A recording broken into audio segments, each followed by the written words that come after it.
હાલો guys, તો જો આપણે ફરી એક વખત આપણે બ્લોગમાં આવી ગયા એમાં હગાઈ બગાઈ છે એમાં હે હગાઈનું કાંઈક છે અહીંયા હગાઈ છે. અને આપણે જો તમારે માવો ખાવો હોય તો અહીંયા અમારી દુકાનનું નામ સાંભળી લેજો, જય આશાપુરા પાન કોન્ટર કોન્ટર કોન્ટર.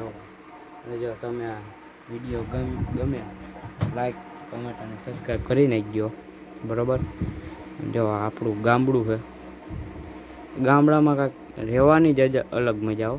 હા ઓલો હિરેન જો આગળ અહીંયા હતો શર્માનો યોગ્ય હોય, આમાં બહુ ધૂમ નથી થતું, જો ફાટી ગઈ છે. જો અહીંયા એની આ જો લાદાની રિક્ષા જોવો ખાલી કેવી થઈ ગઈ પાકું. અહીંયા કોપીઓ પડ્યો હોય ખબર છે, જો અહીંયા નહીં માં જો કોપીઓ પડ્યો હોય. એટલે તમને જો વિડીયો ગમ્યો હોય તો લાઈક કોમેન્ટ અને સબસ્ક્રાઈબ કરી દીજો બરાબર. તો ચાલો જય માતાજી મિત્રો.